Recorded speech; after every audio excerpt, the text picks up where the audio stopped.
Wine and Crime contains graphic and explicit content which may not be suitable for some viewers. Viewer discretion is advised. Right. Nailed it. You are listening to Wine and Crime, the podcast where three friends chug wine, chat true crime, and unleash their worst Minnesotan accents. And struggle.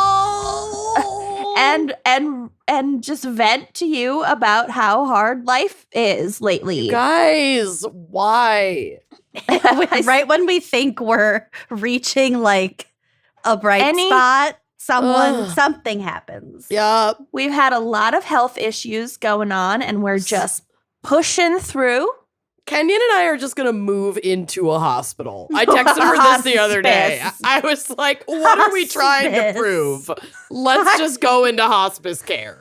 We literally had a few days where it was like, Amanda's in the ER. I'm in the ER. Amanda might have to go to the ER. I might have to go to the ER. Like, I'm just like, and Lucy's like, I can record whatever.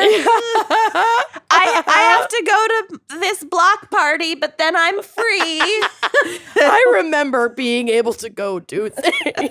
I got to hold a parrot at the block party. What? Okay. His name was Smokey. Smokey. That sounds nice. It was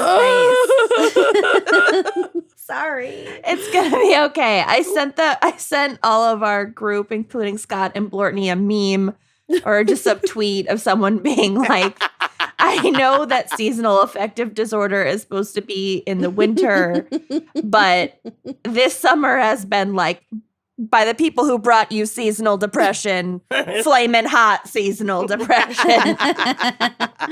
Yeah, it's 104 here today. Yeah, it's really fucking hot here. I have gone outside like twice to let the dog out and then immediately brought her back inside.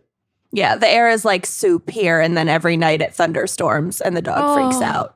I wish we had any rain in the Midwest right now. Anyway, everything's trash. Everything's trash. Sorry, we're ranting. I'm Kenyon, I think, still. Woo. I'm the husk of Kenyon. Yeah. I'm Lucy. I'm doing okay. Yep. Everything's relative. You're doing great. Yeah, you're thriving. I'm Amanda, and I can't look at a screen too long or I get a vertigo episode. So let's do it.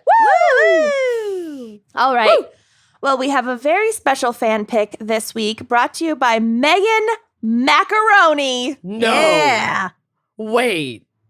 Might be macaroni. Biblical Might be given macaron. name? We're going with macaroni. It's macaroni. I'm going with macaroni because I want mac and cheese with chicken nuggets on the side. Yep.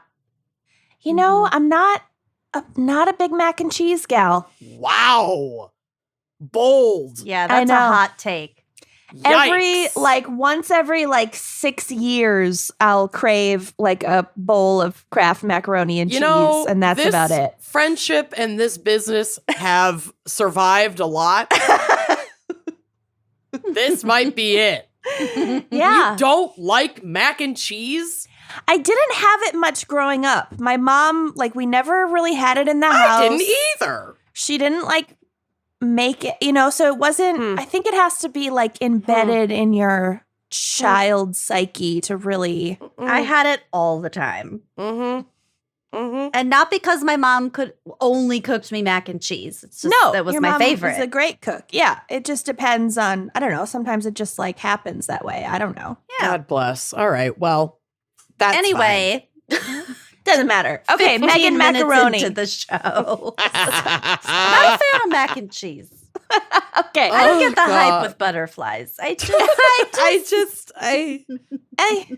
Oh my God. I wish them KFC well. delivers, so I could totally get chicken nuggets and mac and cheese. I This is recognize amazing. that both butterflies and mac and cheese are crucial parts of our ecosystem. Right. Right. Our biomes. Yeah. Yes. Okay. They are. Mm-hmm. So, Megan has mac and selected cheese. the topic of Pennsylvania crimes. I'm living for it. I just love it.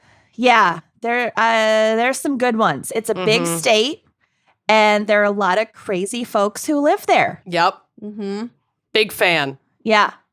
And Amanda has some familial ties. Yes, the unsinkable Helen lived in State College and then Pleasant Gap for many, many moons. Mm-hmm. Oh, I'm going to look up where these are. They're lovely places. Mm-hmm. And I love Philadelphia. I fly in and out of there frequently to go to New Jersey. How do you feel about Pittsburgh? It sounds like fine. what Dr. Oz says on the campaign trail. Oh, God. I love Philadelphia. I fly in and out of there frequently to go to my home in New Jersey. Yeah, pretty much. Pretty much. So he's running for Congress in Philadelphia. He's running or for something? Senate in I Pennsylvania, can't. and he doesn't live in Pennsylvania. Yep. Which, has definitely happened before, but usually Right. people at least make, a cursory property buy to, Right. Dr. Oz is a lunatic. Oh, Yeah. an absolute Looney Tune. Yeah. We need Dr. Nandy Yes. I to know. run in Philadelphia. In Pennsylvania. He might as I- well. He lives in Detroit, but he Yeah. could run for Senate in Pennsylvania, There are no I apparently. would vote for him. Mm-mm.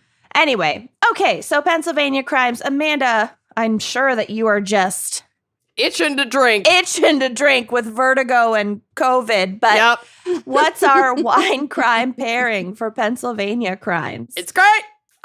So I actually am not drinking. What a shock. But I looked up the most popular wine varietal in Pennsylvania. In terms of consumption or growing it? I think it's both, actually. Oh. So this thing I found online says the folks in the Keystone State like a bright acidic Pinot Grigio at the end of the day. Would it surprise you that the Keystone State is the 5th largest grape grower in the United States and has more than 300 wineries? Okay. Pennsylvania has Pennsylvania wine country, which actually really doesn't surprise me because the terroir is kind of perfect for it. You have some coastal elements for sure, or at least proximity to the ocean. There's a lot of beautiful lakes. And then you get this fantastic mountainous, Yeah. Rolling hills, this rocky soil. It's actually, Valleys. yeah. Parts of it Pennsylvania obviously- are so beautiful. Oh my God, Pennsylvania's fucking gorgeous. It's insane. Obviously, it gets cold in the winter. So it doesn't have that year-round temperate climate that, say, California and the Pacific Northwest have. But they clearly can grow some awesome grapes, and Pinot Grigio does really well in cooler climates. So this actually makes a whole lot of sense. Cool. Pinot Grigio or Pinot Gris is one of the most popular grapes grown across the state. And I went ahead and didn't pick a Pennsylvania specific Pinot Grigio because I wanted to get something or pick something to pair today that more people could get across the country. So I just did some research on some affordable but very highly rated Pinot Grigios and found Santa Margherita Pinot Grigio. Those are two of my favorite things. I know, Santa and margaritas. yeah. Yeah, they're amazing. I love it. It's a popper, which I will not be doing. So just imagine the pop. Okay.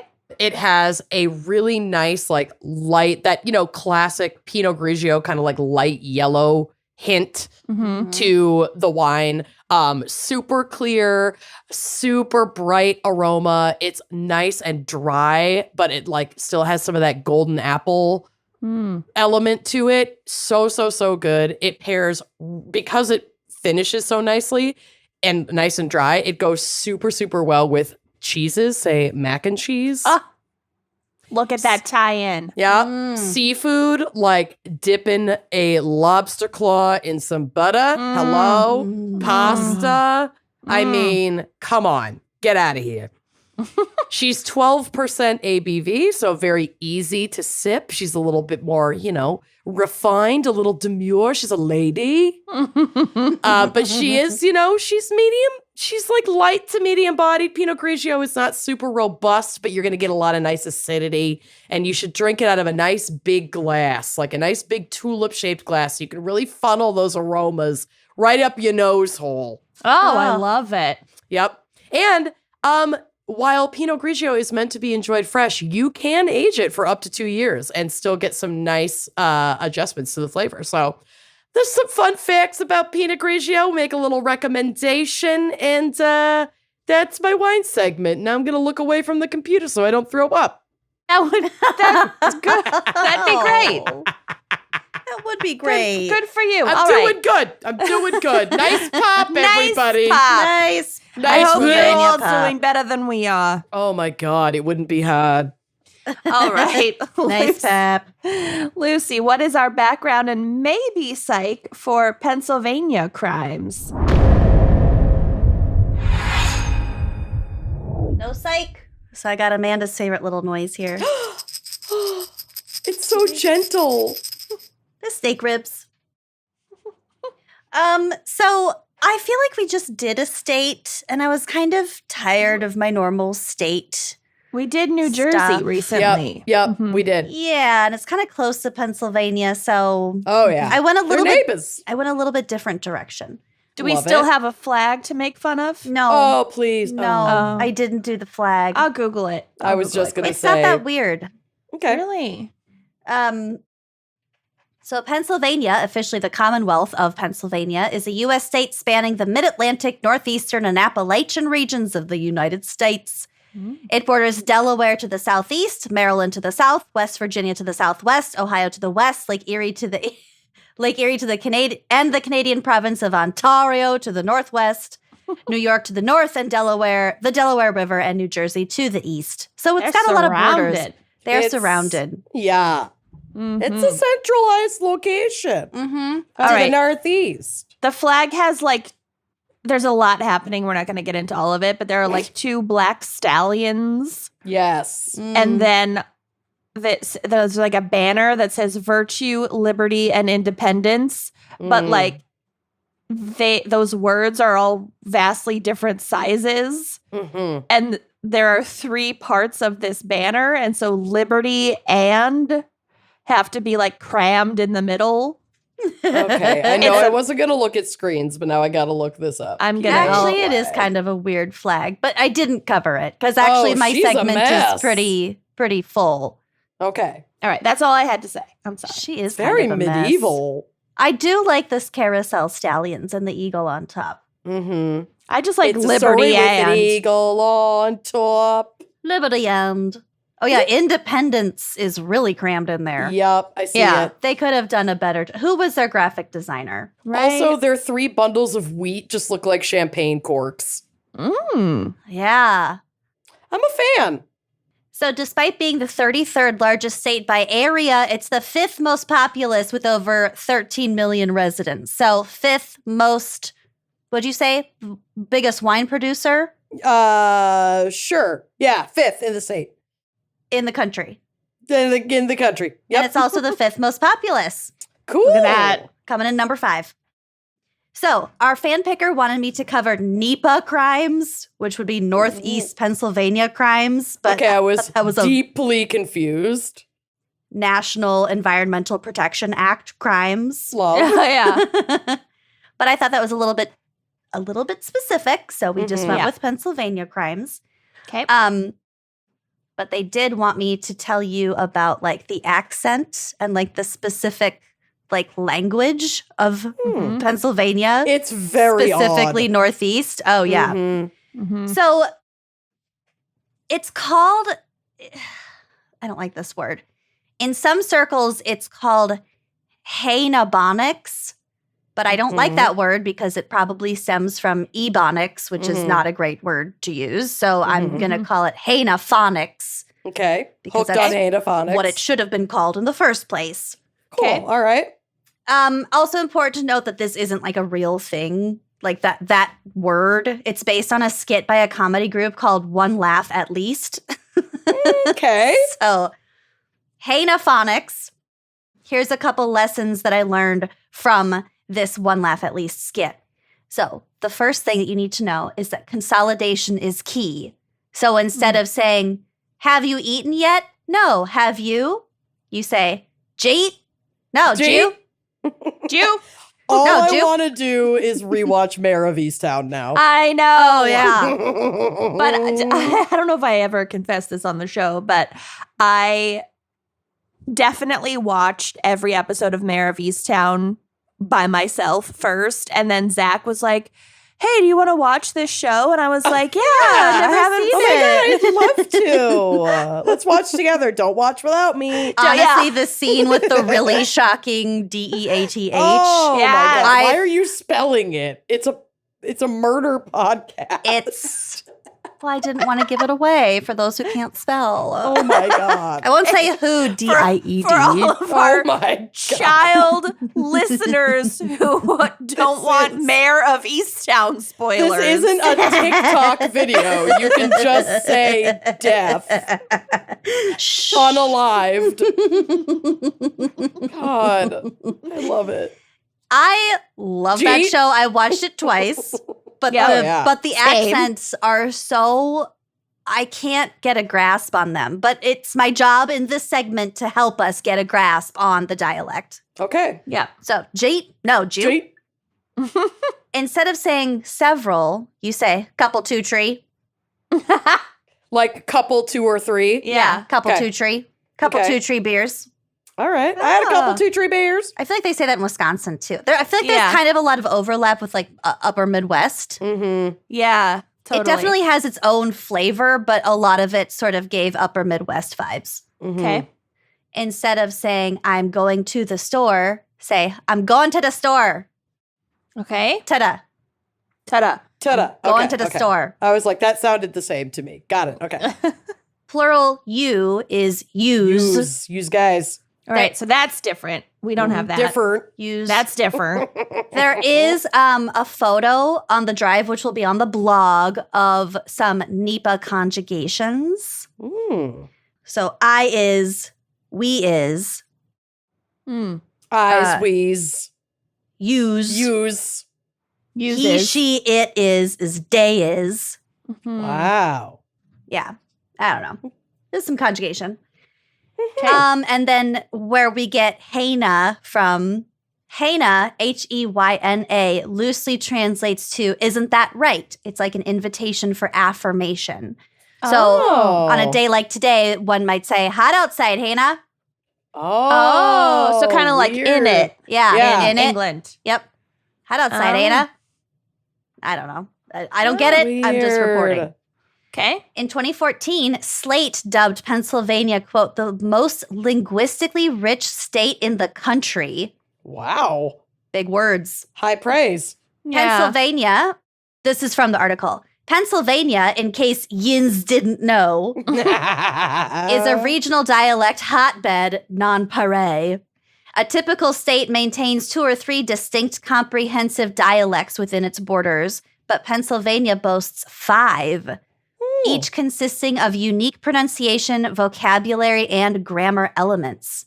Of course, 3 of the 5 kind of get the shaft, so sorry, Erie, and no offense, Pennsylvania Dutch country. Oh my God, I love Pennsylvania Dutch. Great chairs. Bizarre. Oh, gorgeous. Great fudge.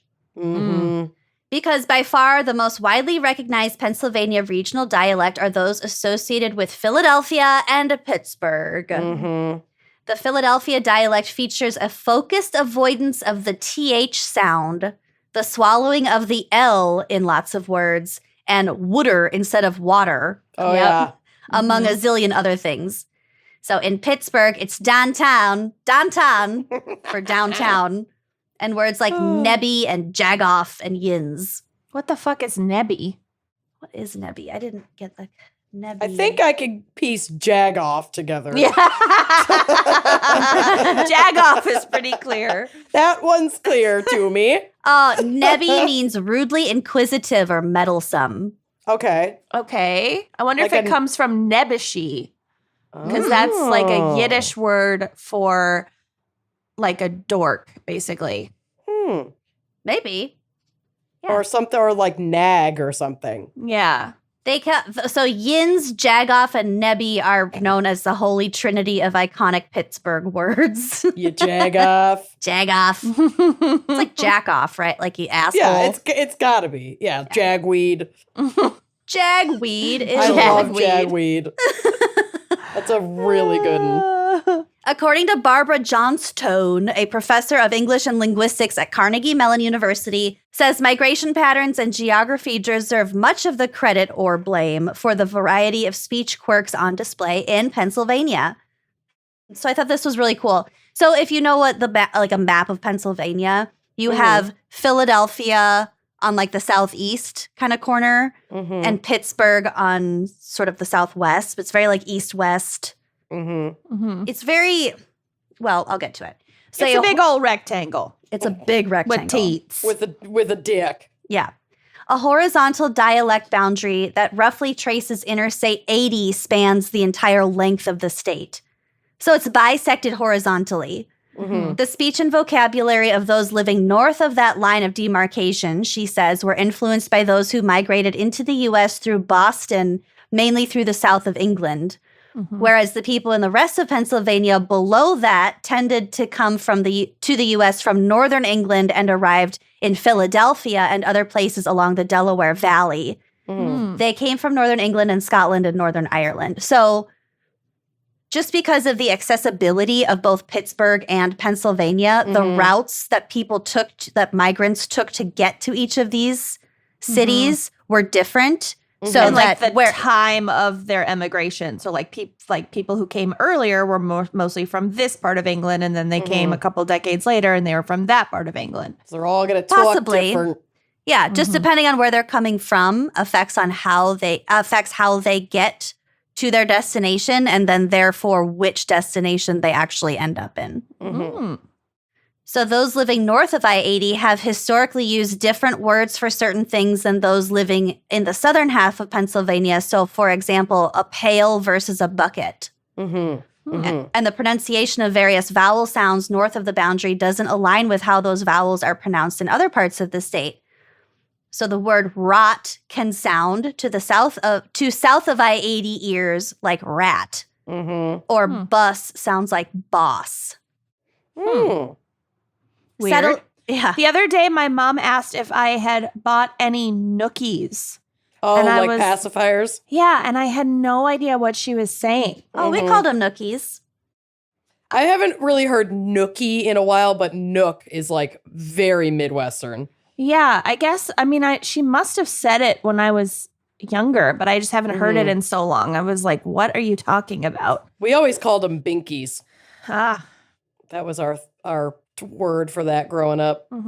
Yeah, we called them nookies, and that's why I thought that Fred Durst song was funny. I did it all for the nookie. The nookie! The nookie! Come on! Holy shit. We need to get the baby, and I did it all for the nookie onesie. Oh, I bet that exists. It I'm definitely sure exists. it does. That's great. On it.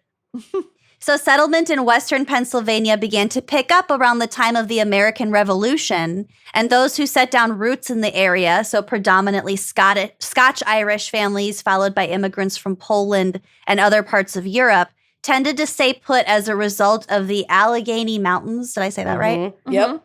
Oh, thanks. Nailed it. Which bisect the state diagonally from northeast to southwest. So there is a region that is, quote unquote, NEPA, northeastern Pennsylvania. I still felt like it was too specific. That's hard to research. Yeah. For crimes. But it is like a distinct region. Okay. So the Pittsburgh area was sort of isolated, says Johnstone. It was very hard to get back and forth across the mountains. There was always a sense that Pittsburgh was a kind of a place unto itself. Not really Southern, not really Midwestern, not really part of Pennsylvania. People just didn't move very much. Sort of its own little isolated, Is Pittsburgh on a river? Like, is that why it exists? Probably. It's where all the steel mills are. Yeah, Okay. it's definitely like a very industrial city, but it's also like so centrally located. I mean, literally what Lucy just said is like spot on. It's close to the Midwest and the East. It's really fucking weird. Yes, it is on a river. Okay. It's quite beautiful. I prefer Philadelphia, but it's quite pretty. Well, they're both on rivers. But yeah, Pittsburgh is like pretty much in the middle of the southwestern quadrant of the state. And then Philadelphia is sort of on the... Okay. Yeah, basically, it's like you could right just go in the from corner. here. You could just chug along the river straight to Pittsburgh. Yeah. Yeah. All right. So, a little isolated. So the result was a scenario in which, with some exceptions, such as the transfer of the word hoagie from Philadelphia to Pittsburgh, the two dialects could develop and grow independently. Fast forward 250 years or so, and people from Pittsburgh are talking about, quote, please bear with me, I have never been to Pittsburgh. Getting off the catch and going downtown on the trolley to see the fireworks for the 4th of July holiday and that. Oh, yeah. no. Not nailed it. What? It's such a beautiful dialect. It's a beautiful dialect. Truly. Well- it's very romantic. Second only to French. Right. The other romance language. Yeah. Pittsburgh. Pittsburghian.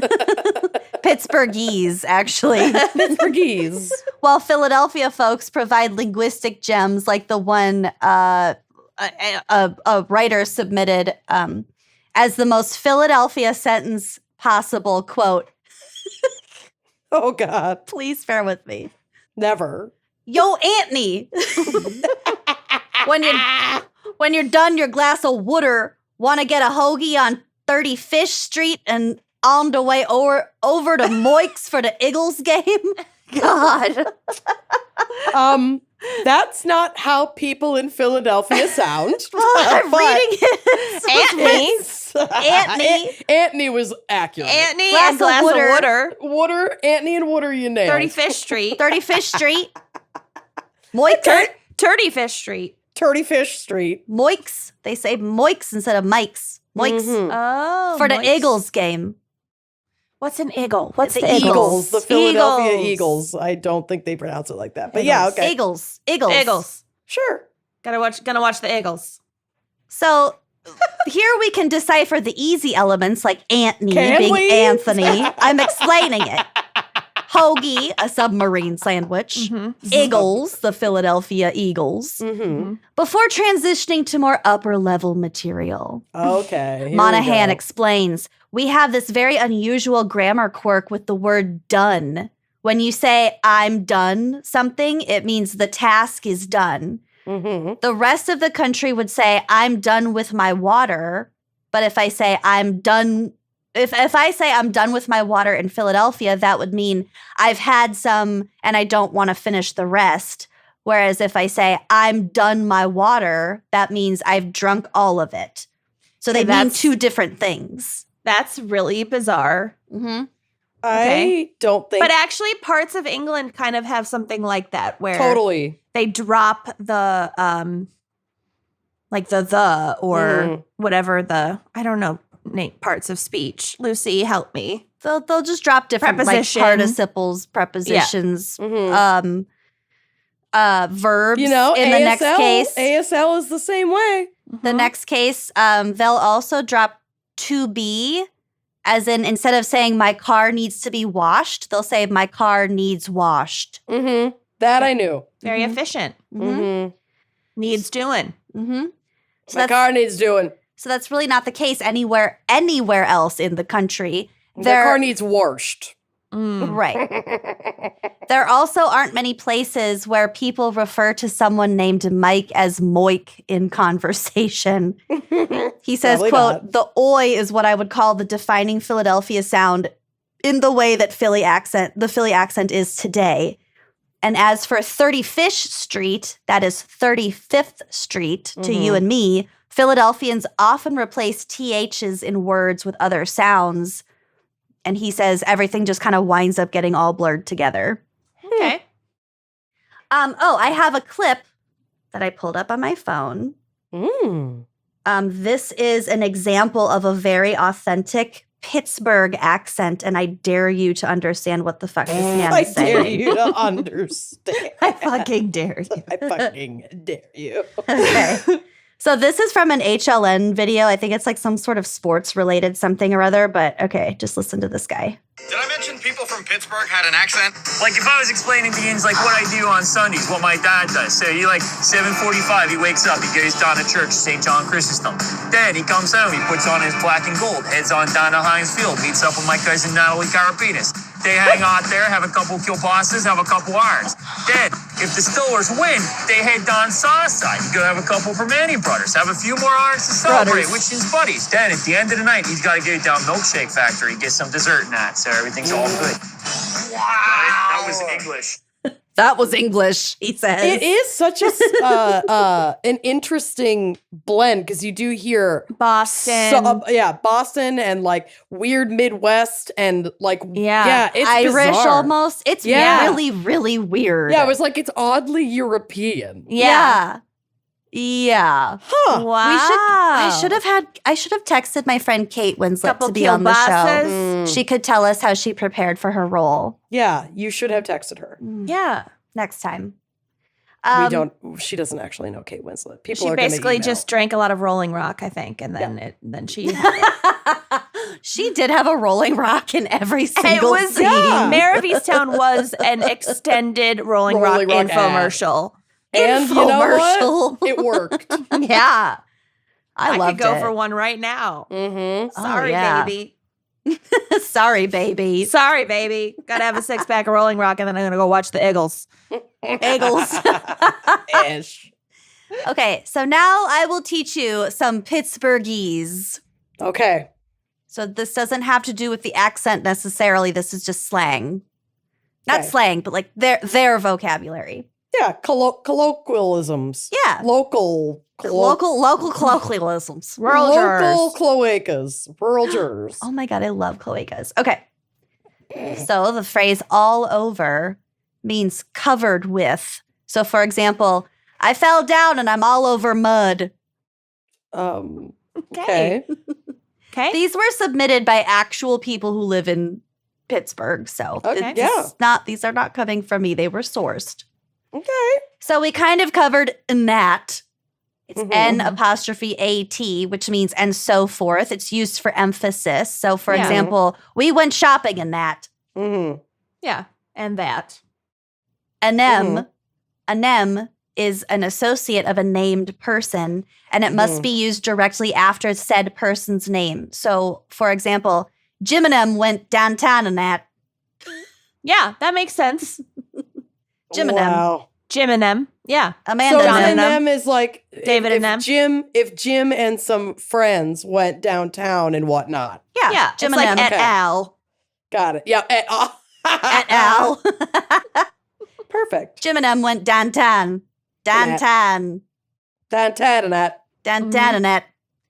So yins means you two are. So this is a second person plural. So for example, yins are a cute couple. God, I hate think that. it can be All more right. than two. I think it can be more than two. It's sort of like y'all. Mm. Right. I don't know that it has to be two specifically. Yins. Mhm. Mm-hmm. Conversely, jins translates to did you guys. So jins hear what I just said. Oof. I know. I don't. Oh, okay. This is hurting. I know. me. So it's it's not. It's not the intuitive. did ya It's plus not the intuitive. you. It's not intuitive. all. I have to think really hard about this to translate it. Yeah. Well, I appreciate the complexity. I just am not well enough for this today. it's linguistically, it's vibrant. It is Mhm. its own. This is what happens with all languages. I mean, this Yep. is Mhm. linguistics. Yeah. I mean, someone out there is in the same pain I'm in having OPE explained to them, so Right. I get it. Yeah, we have Different. plenty of these. Oh, Interesting. Oop is just O and oops combined. Yeah, but it's combined. so versatile. Combined. It is so versatile. My and God, you can use it in any situation. You really Right. can. I'm putting but OPE in also my you vowels. can misuse it. And then it's real uncomfortable. It's Yeah, embarrassing. not great. It's I'm, OPE, about to read my vows. I'm going to say that at my wedding. And my other favorite thing to explain to people is the difference between, oh, yeah, no, and no, yeah, no. Because those are two very different no. expressions. Oh, no, yeah. no. No, yeah. No, yeah. No, yeah. Yeah, no, yeah. Yeah. No. No. We know no. we can Completely follow different. it exactly. And sometimes, the string like really It goes makes a on for a difference. while. Oh, yeah, it does. And I could not yeah. sit down No, and yeah, explain yeah, no. it, but I could understand it and do it Oh, no, yeah. for without sure. any problem. It's very Yeah. contextual. Extremely contextual. No, yeah. No, yeah. Oh, yeah. Also, the no, Midwest, it's like a very melodic dialect. You know, your tone makes a big It's tonal. difference. Oh, Very it's both tonal. nasal and tonal. Oh, yeah. oh yeah. Oh, geez, yeah. Okay, moving on. Our next vocab word is KK. Mm. KK means Yeah, it's too close to the one with the third K. KK means KDKA, which is Pittsburgh's first radio station. Oh. So everyone okay. listens to KK. KK is the only station I listen to. So it's them just shortening KDKA. Yeah, KK. KK. All right. So Efficient. they instead of just, they say jest. Just one of those things. Mm-hmm. Okay. I just listen to KK. Mm-hmm. People use the word once sort of weirdly. So Pittsburgh folks tend to do things, quote, once. So for example, I'm going down to the basement once. Okay, so Weird. in this context, is it like I'm going down and I don't want to make another trip, or is it like I'm going down real quick? Like I'm going down real quick. It's one event. I'm going next door once. Okay. I'm going upstairs once. Like okay. yeah, like it just Mhm. happened. All right. Got it. Weird. My mom says this next one, so you'll both be familiar. Pert near means almost. So it pert near killed him. I have like- never heard your mom say that, but I she love says it a lot. Pert near. Wrecked him. My- Bert near killed him. Yeah. My grandpa, who is not connected to Pennsylvania, but has the Scottish ancestry, he Mhm. said Warsht and Mhm. Washington for Mhm. some reason. And then he also said cranes instead of crayons. Oh, Like your Cranes. cranes are all over the floor. Pick up your cranes. what? Yeah. Oh. And I'm My not grandma- exaggerating. Like he said it like that. My grandma says Warsht, but she's from North Dakota. So, okay. Mhm. So my grandpa was born in North Dakota. So there we go. Yeah, there we go. Also, I've never heard the cranes pronunciation, Mhm. but we always pronounced it crayon, and a lot of people in the Midwest say crayon. I say crayons. Crayons. Pick up your Mhm. crayons. Mhm. Yep. Okay, got Milk, bagel. Milk. I grew up saying milk, Milk. and then Mhm. I changed in college. Mhm. milk. Milk. Mhm. Milk. Milk. It's an Mhm. A. Milk. Milk. I'm somewhere in the middle. Yeah, you are. Some people from Iowa say pillow instead of pillow. Ugh. My cousins say pillow. The disgust. Ugh. People in Buffalo say bagel. Mm-hmm. Mm-hmm. Well, we could do Anyway. a whole episode on pronunciation guys. crimes, which would just Apparently be us we are. ranting. I'm having so much fun with this. Continue. Okay, couple more vocab words for us. Seeing that means because. So, for example, I'm going to Seeing as that I am going yeah. here. I'm Right. going to the game, seeing that I got tickets for free. Okay. Seeing that I got that one rolls off the tongue. That seeing one that I got makes tickets sense. for free. Yeah, seeing Yeah. it because since maybe Mhm. Seeing as that. Yeah. yeah. So's SO''S is short for so as I would. So for example, too bad yins can't too bad yins can't send an iron over, so's have some for the Stillers game. So as to. Okay. Okay. An iron is like a beer, I think. Yeah. Too bad yins can't send an iron over, so's have some for the Stillers Arn. game. Mm-hmm. Steelers. Yep. Yeah. Got it. Okay. What for? Mm. It's not even what for, it's just what. So for Okay. example, what for kind of fish is that? Oh, I don't like that. Ooh, that's a tough Mm. one. Yeah. I don't that's love that's that. a rough one. I could see it as like, no. Mm-hmm. Also, don't. Oh my God, I didn't even think about that. Holy fuck. What? I'm sorry. I No, literally yeah, just no, did. no. Like so naturally. I did. It was so natural. I did not know what you were I was reacting not to. even I putting was like, that what on. happened? It just slipped on. Yeah, no, No. yeah, it happens. Yeah, No, no. yeah, no, no, yeah. no. Yeah. Yeah, don't get that one. Yeah, no, yeah. No.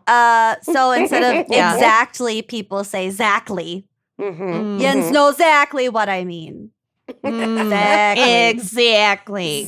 Exactly, Dr. Phil. Exactly. So that's my vocab. But to round us out, I have some fun facts. Ooh. Not about the state of Pennsylvania, but about Okay. It's Always Sunny in Philadelphia. Yes. So these are And some our best friend, Rob McElhenney. who we met in Austin last month. I will put that photo on the drive. It'll be on the For blog. 25 Yes. seconds. Oh, I got Which the Amanda was zoomies. like, it couldn't have been more than 10 minutes. I was like, I said honey. 5 minutes.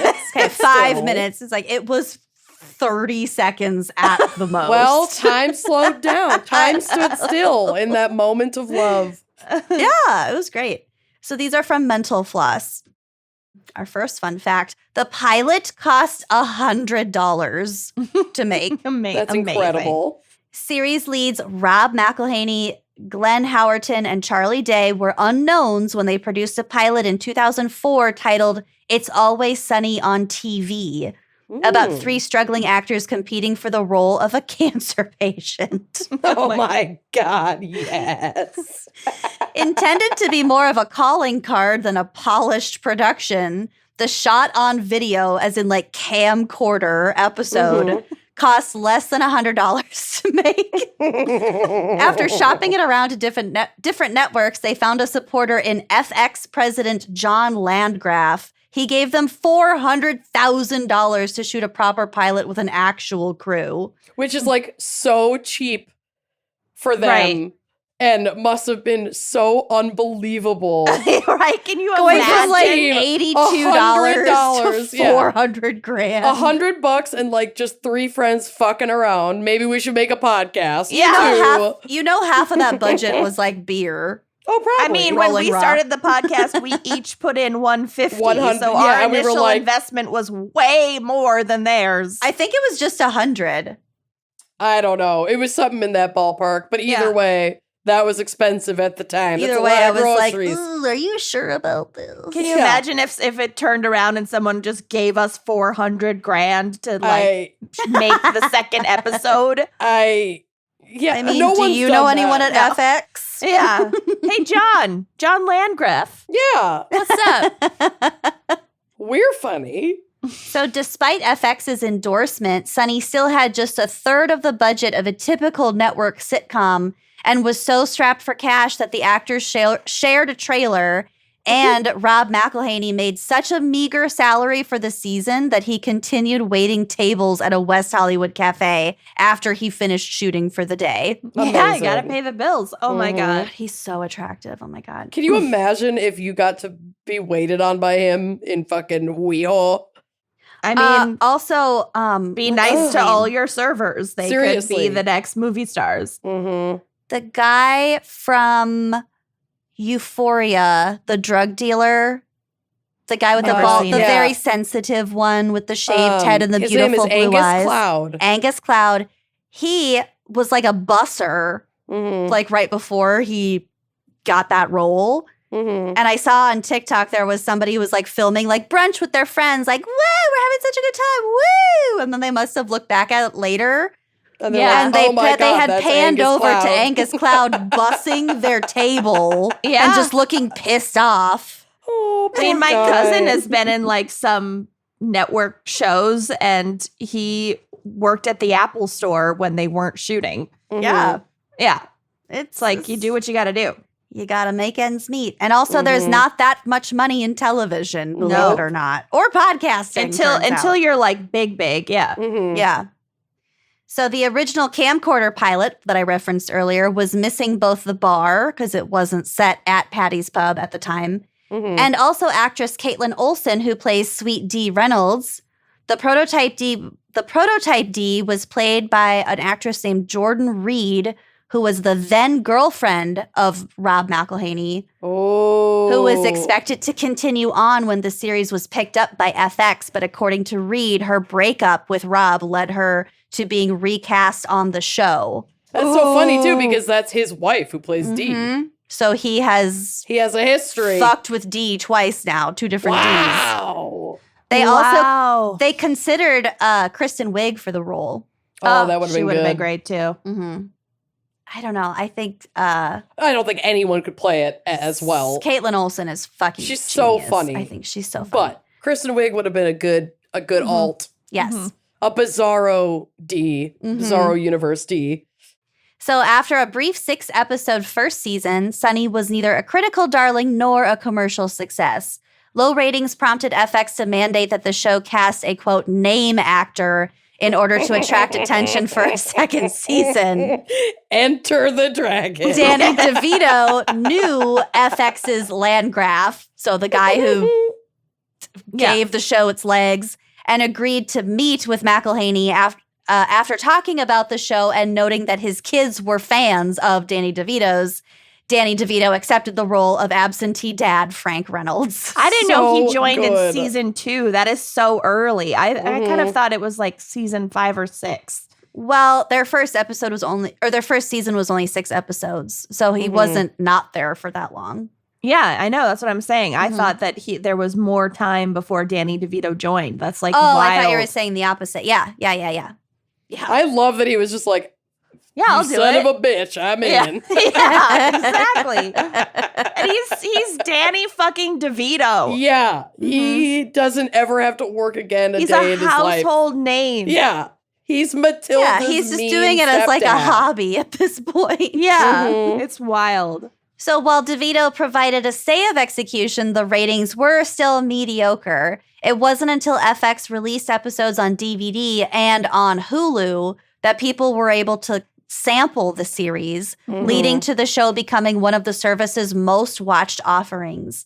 Demand for reruns eventually grew so popular that Comedy Central shelled out $33 million for the rights to their back catalog, basically. Yeah, it's a show that, like, you have to basically be high with your friends binge watching and then it's to enjoy it. So fucking funny. Yeah, and then it's amazing, but it's not like a once a week you tune in for the plot show, so that makes like perfect sense. Yeah.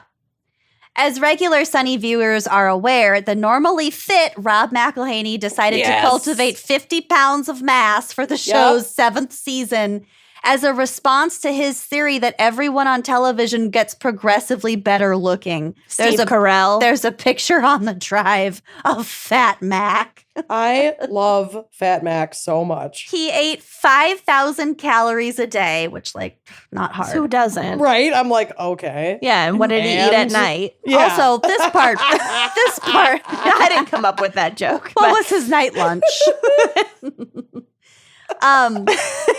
Most of the 5,000 calories was from nutritionally viable sources like chicken and vegetables, some of it from ice cream, to achieve his smooth, seal-like appearance.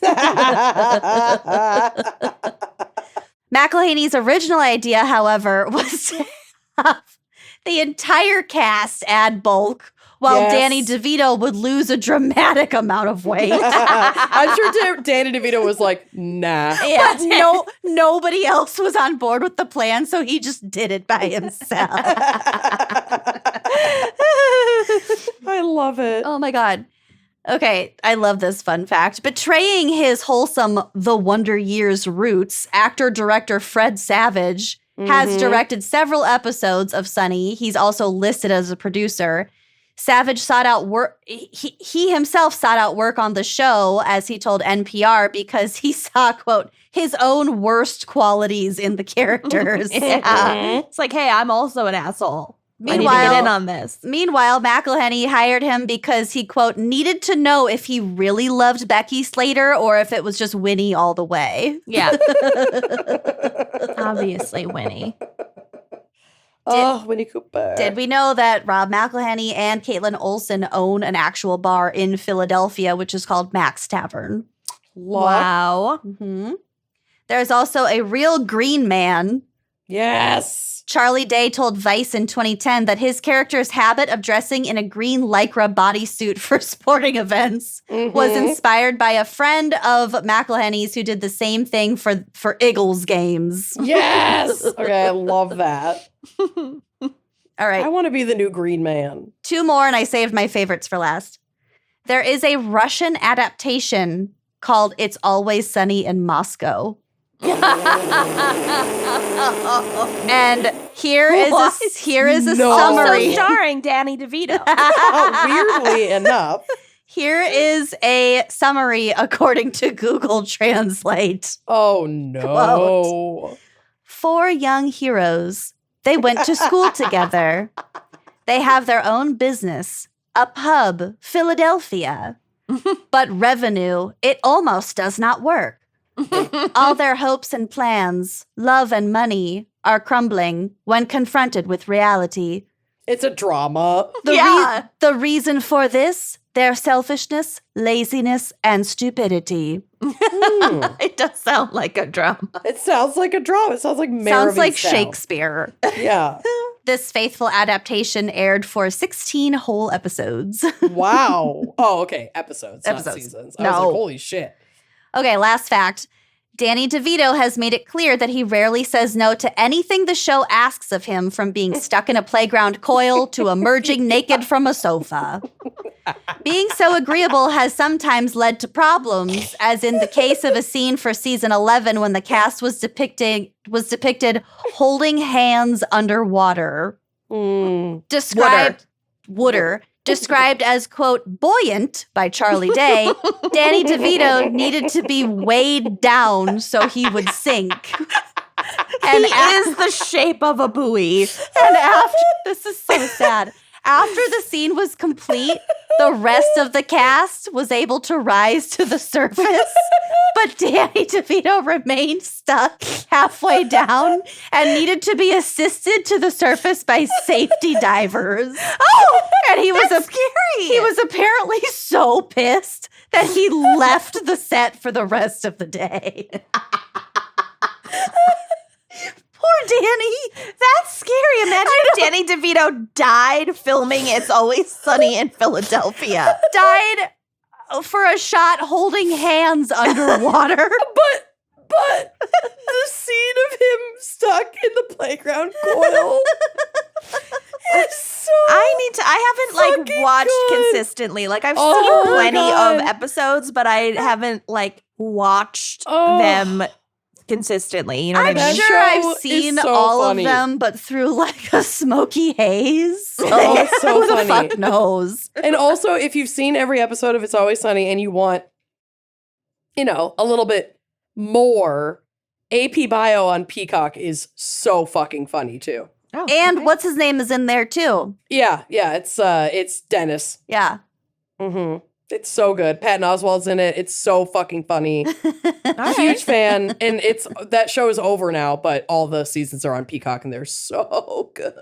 Oh my God. All So, little bit of a departure from my normal state background, but this just felt more entertaining for the day. Honestly, Yeah. it was weirdly healing to picture Danny DeVito in the playground coil, so thank you. And thank you to that laugh. And thank you to Kenyon for briefly covering the flag. Yeah. There you go. We covered Anytime. everything. We this did. was wonderful. So this was the fanfic case. Uh-oh. And also in a weird way, maybe the most Pennsylvania crime ever. Oh, God. There's just a lot happening. I love when you're speechless. Just There's Bear with me. there's a lot of intersecting crimes, and everyone knows each other, and Oh, everyone's God. been to jail for a while. And Mayor of Easttown. yeah, there's some opioid stuff happening. Okay. And then, but then Okay. all the locations are Chipmunk Township. Yeah. It's Yeah. just very Pennsylvania. perfect. Mhm. This tracks.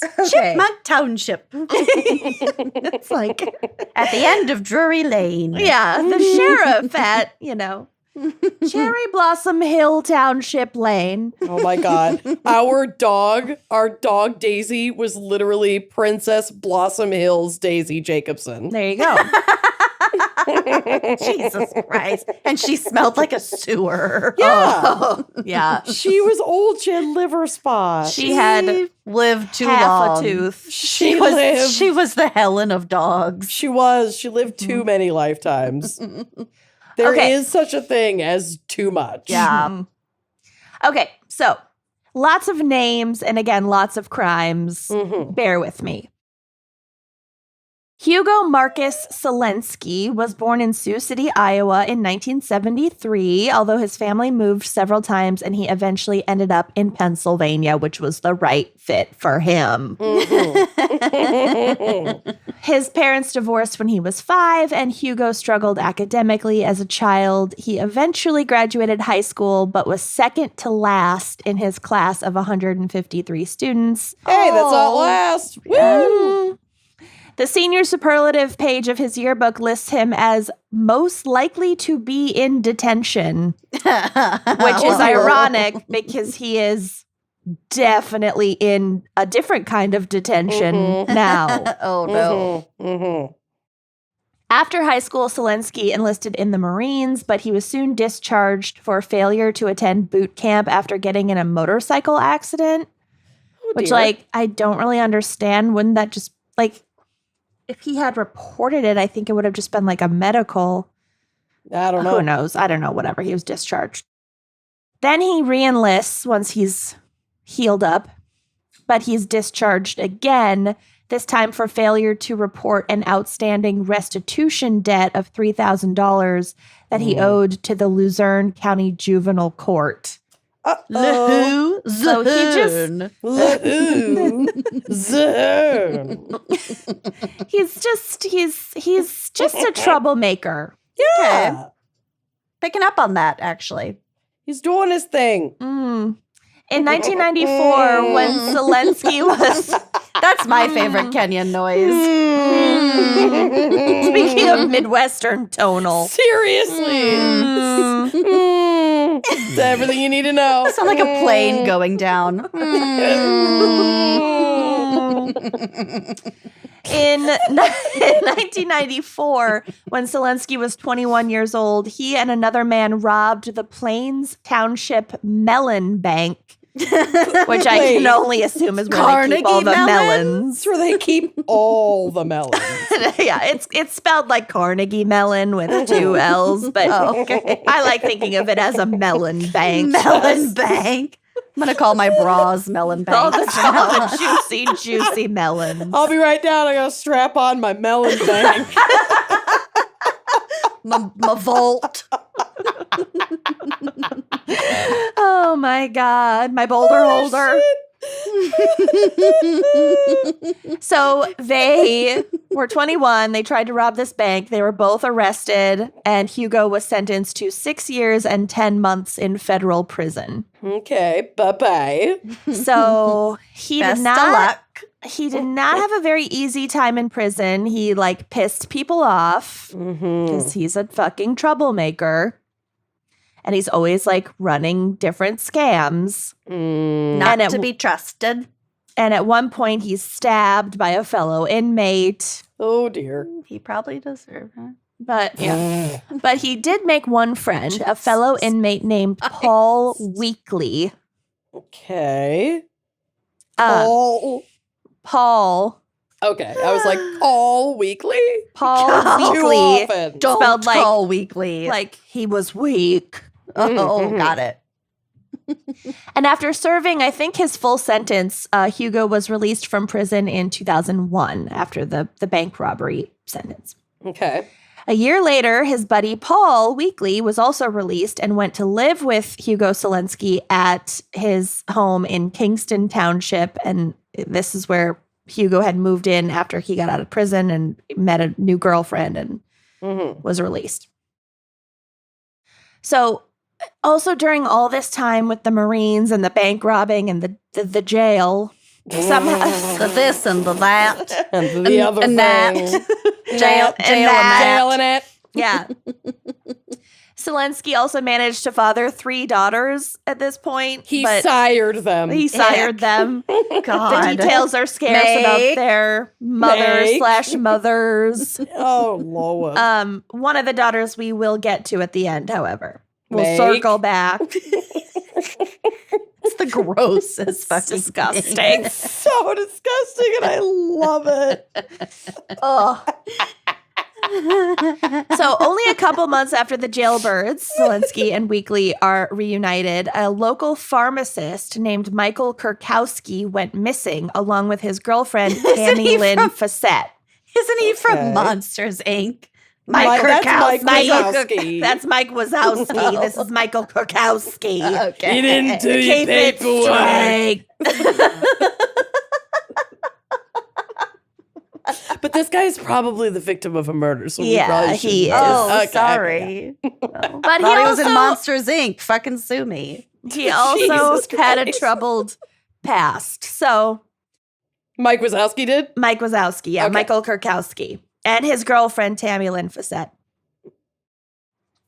It's important to note that Kurkowski had a recent history of being in trouble with the law himself. He had been charged with selling painkillers without a prescription to customers at his workplace, which is, Oh. That's just Not drug dealing. good. That's just Yeah. what we call drug dealing. Right. Okay. well, he was a pharmacist drug dealer. Oh, sure. And he was worked- legit. Yeah. It was legit. And he worked at a pharmacy called the Medicine Shoppy. Yes. Oh. I love a shoppy. Horrible name for a pharmacy. He was To then the point. he was then charged with involuntary manslaughter after one of these customers died of a drug overdose. Yup. Mm. Yup. That'll do, pig. That'll do. So the timing of Kurkowski's disappearance was such that it was initially assumed that he'd gone on the lam, like with his girlfriend, to 'cause of avoid this whole- facing these charges. Makes sense. And 12 days after his disappearance, he missed a sentencing hearing. So I think they didn't treat him like a missing person when Right. he They were like, went he's missing. skipping his trial, like skipping Right. bail or whatever. Yeah. Which harmed the investigation, slowed down the investigation, basically. Mm-hmm. However, on June 5th, 2003, so this is over a year after their disappearance, police arrived at Hugo Selenski's house to arrest him on charges of robbing a different but related man Melon Bank. of $40,000 and also scamming him out of $60,000 previously. Hmm. And the victim of this theft and also the scam was Michael Kurkowski's father, Michael Kurkowski Sr. Oh. I believe what might have happened is that, and I read somewhere that this is like the working theory that like Selenski went to Kurkowski's father and was like, hey, we're working on some like drug deals together and he's holding money for me and I need this amount of money. And Michael was disappeared and the father took this guy's word for it and gave him money that he was holding for his son. And then So it was almost ransom, but he wasn't placing himself as the bad guy. It was off like the bat? ransom due to miscommunication. it wasn't even ransom. It was like the father probably thought that his drug dealing son had skipped town. Skip town, yeah. And the father was holding large sums of money for his son and didn't know his son was dead. And Selenski was friends with his son, and Selenski was like, hey, yeah, he's holding money for me. Like, I need this money. Yeah. And the dad gave to help him your son. chunks of the money. And then I think Selenski came back a third time asking for more money, and the dad was like, there is Now no something's more. off. Yeah. Where's Yeah. my child? Yeah. I That's have what a I think. child. I have a child. He's all I have. So Kurkowski's parents would later tell investigators that their adult son considered Hugo his best friend. Ooh, Oh, God. that's never good. Take it from us. So then, in the course of arresting Selenski Jesus. about this money stuff with Kurkowski's father, Mm-hmm. the police conducted a thorough search of his property and they discovered 2 bodies buried in a shallow grave in the backyard. Whose are they? Oh, I wonder. And Mike I'm a little Wazowski. pissed because this motherfucker had a swimming pool and I am jealous of that fact. Ugh. Anyway, Were they under the pool? Is that where they were buried? they Or were next not to the pool. they were Floating in the pool? They were, I don't know how far from the Adjacent pool they to were, the pool. but they Okay. were not in or under the pool. All I care about is the pool. Was it a plunge pool? Was it It a was lap an infinity pool? No, it's just like a nice rectangular pool. Mm. A classic. Yeah. Classic lap. So these remains would soon be identified as belonging to Michael Kurkowski and Tammy Lynn Fassett. Michael Tammy Lynn.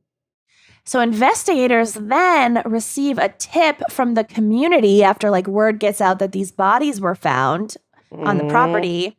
And the tip says that even more bodies are at that site. Oh, Keep serial digging. killer. Keep singing. Keep digging. Keep digging. And this Ooh, would that's prove juicy. correct. So a Oh, dear. second excavation revealed 2 more bodies buried in makeshift graves. Oh, shit. Who's So these would later be identified as belonging to 29-year-old Frank James, who was also known as, quote, Frankie J. Rudy from New York City. Oh, that's not good. What year is Best this? nickname. This is like, when did they find the butt? Oh, 2003? Rudy from New York. 2003? 2004? Wow. So that is super not the only Rudy from New York at No. the time. And a 23-year-old Guyanese man named Ideye Osasis Keeler, who went by the nickname Red Man. Mm. Jesus. So a witness later came forward to police claiming that both of these men, Frank James and Ideye Keeler, had been drug dealers and they were involved with Hugo Selenski as well as some other guy. You know, it's just like a bunch of Yeah. fucking names and people Yeah. and drug dealing. And that Selenski and an accomplice named Patrick Russin had, quote, shot them execution style before burning their bodies in a pit in the backyard and then like realizing that it's Oh. hard to fucking burn a body and Don't In a then try to burn a pit. fucking body. Just burying the don't. rest of the body because they didn't get far with burning them. My Shit. God. Oh, Scott told me that if you Oh, God. burn a body at a high enough heat, the bones will actually crystallize. Isn't that cool? Why does Scott know that? Because he's doing research for his novel. Oh, right. And he texts me all of the creepy facts that he finds. Oh. Okay, I like it. cool. Anyway, continue. So eventually a 5th body would also be Jesus. discovered on the property. Great. This place is a graveyard. Yeah. But that victim has still never been publicly identified, and it's believed to be another like person that was involved in the drug dealing somehow, but they don't know exactly who. And the cops have called it like a graveyard for bad guys, end quote. But also like That's really you're still should never. No one deserves to be Fuck no. murdered. no. And And just also, plopped in someone's pool area. just because you're involved in drugs doesn't make you a bad guy. Correct. It's ridiculous.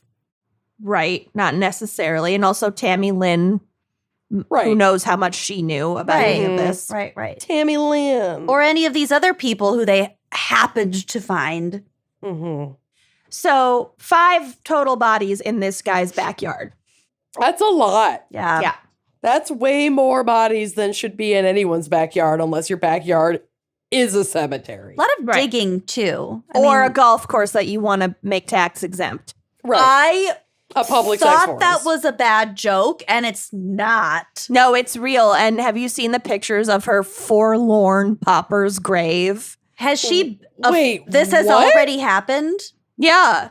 Oh, This is based in a thing that's happening on the internet? Oh, honey, you missed this. Ivana Trump was buried at Trump's Bedminster golf course in like a shitty, not even like nice area. It's just like on the side. What? So that his golf course would be tax exempt. Yeah. He used his dead ex-wife's corpse as a tax loophole. Yeah.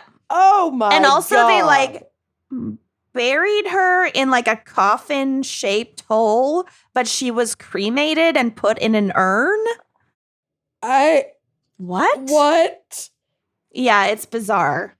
Well, this episode isn't airing for a few weeks, so please we might have pardon answers while we're discussing this now, but I heard about this yesterday. Mm-hmm. Oh, I've been following it. I had not. In my unwellness, I had not been up to speed on this. Yeah.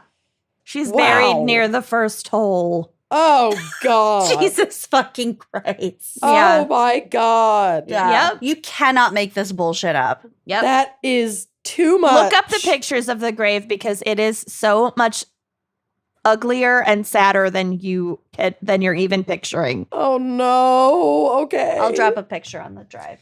Okay. Oh. So Hugo Selenski is charged with 2 counts of homicide for the deaths of Rudy from New York and Redman. Mm-hmm. But no charges were initially filed against him in connection with the deaths of Kurkowski or Facette or this 5th body yet. And that seems to have been a strategic move on the part of the prosecutor. So basically, like, if he somehow got off for the first 2 murders, they could still have another go at him in court for double homicide. Mm-hmm. You know? Lucy, are you there? I'm here. I'm just looking at the grave. So Selenski was incarcerated at the Luzerne County Jail, which he'd already been familiar with as a juvenile, to await trial, but managed to escape from a maximum security ward by using bed sheets to climb down 7 stories and then scale a razor wire fence. Oh my God. That is impressive. That's his tall. His fellow escapee, like another random name dude, just that he met in prison, fell during their attempt and had to be hospitalized for severe injuries. Oh my God. Because he fell from 7 stories. Yeah, you're gonna get hurt. But Selenski made it off the property relatively unscathed. But his escape was still brief. Just 3 days later, he surrendered to state police at his own home. So he went back to his house. I don't know if he was like exhausted, trying to get money to go on the run or hide evidence. He didn't turn himself in. He was just caught at his own home. Yeah, he was caught at his own home 3 days after escaping. In my head, I'm like, I'm tired. I'm done. I'm going home. They're waiting for me there. No, they went to his house. And he was there. And then they surrounded it. Jesus. Yeah. God. Oh my God, Lucy, that picture is so tragic. It might don't marry a not narcissist. Be real, but I don't no, know. It's real. That's real. The one with the golf cart. Yeah. Oh my God. It's just from a sketchy source, so I don't know. Oh. Okay, continue. Mm-hmm. I will eventually recover from this. You don't have to. You're right. I don't. When his case went to trial, the judge in the case ruled that a confessional statement that he had made to police, wherein he basically says that there are actually 5 bodies buried on his property. Right. Could not be brought up at trial because Selenski had not been read his Miranda rights. Which now, if it good happened... thing the Supreme Court tossed that out the fucking window. Right. Never talk to the cops. Just please, don't do it. Even if you didn't fucking do anything. Don't help. Mm-hmm. Just don't. Just don't. Yeah. Mm-hmm. So, shockingly, after 3 days of deliberation, a jury cleared Selenski of all charges except for 2 counts of abuse of a corpse for the burning. Oh, yeah, he's fine. He's my old buddy. Cleared of everything? We used to go pharmaceutical fishing together.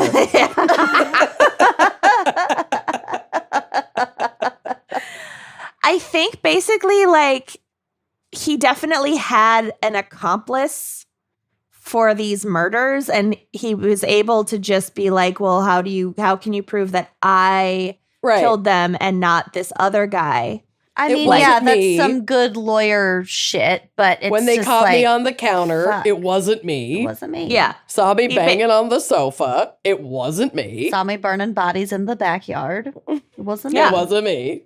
Prove it. So Selenski stated in an interview after the verdict, quote, "I'm not claiming I wasn't involved, but there are other people involved." It was basically just a question of like who pulled the trigger. Like, we can't know. Mhm. So the state responded by immediately charging him with the murders of Kurkowski and Facette. So they had their backup, and it's a good thing they did.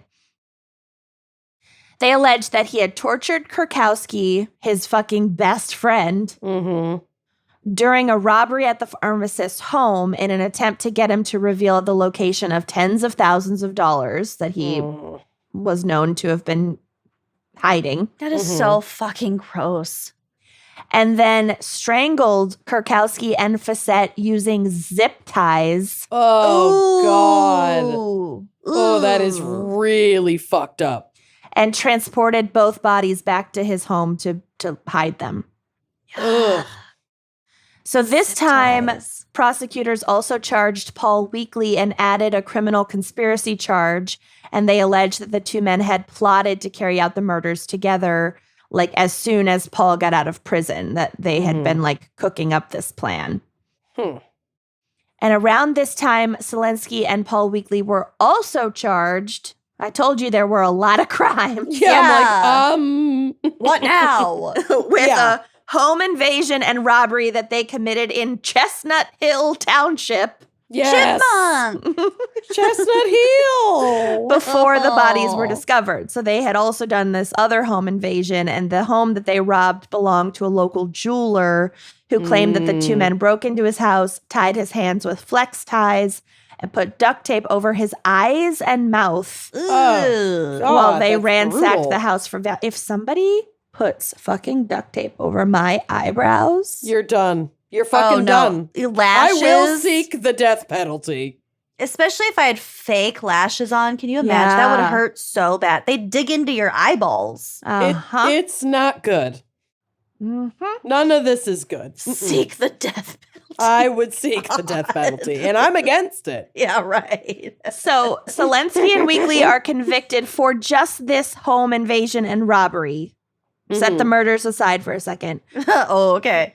So they're charged and convicted for the jeweler robbery on 14 charges related to that and sentenced to between 32 and a half to 65 years in prison. So they Okay. already got them for like a good chunk of time, but now we want to put them away forever. From here, don't worry, things get even more convoluted. Good. Oh, I good. was I was I worried. was having too easy a time keeping up with this, so thank you. My flow chart was looking a little too A little simplified. dry. Yeah. So Paul Weekley turns against Selenski Yes. and agrees to become a key witness for the prosecution in the murder trial, Well, duh. Things are getting hot. right? He doesn't want to go away forever. So then a different inmate at the jail where they're being, or the prison, I guess, where they're being held, was charged with plotting to kill Paul Weekley, Uh-oh. which was definitely at the behest of Hugo Selenski. God. I know how to fix this. And this inmate, in turn, had offered $1,000 to who he thought was a hitman, who was actually, surprise, surprise, an undercover state trooper. It's never an actual always hitman. Never. Like, you guys. Never. No. How much do we have to go over this? Stop trying to hire a hitman. They don't exist. They don't exist. Anyone calling themselves a hitman is an undercover agent, and actual people who will kill people for you are just murderers. They're your best friends who And you've they known for don't decades. try to call themselves hitmen. They don't You've put known out them for ads on decades. Craigslist. No, we keep it down low. Yeah. So then Selenski gets charged for and indicted by a grand jury on charges of witness tampering because he tried to fucking kill his former best friend to silence him. I'm obsessed with Another this, and I one. want this movie. And another one. And another one. Oh my I am God. once again Calling him. Threatening to kill my best friend. threatening to kill my best friend so he doesn't turn state's witness. I told you it's the most Pennsylvania crime of all I am time. once again I am attempting to once murder again. my best friend so he doesn't turn into a state's witness. This is getting old to the old hat. So finally, in February of 2015, 13 years after their murders, Oh my God. Oh my God. a jury convicted Selenski of 2 counts of first-degree murder for the deaths of Michael Kurkowski and Tammy Lynn Fassett.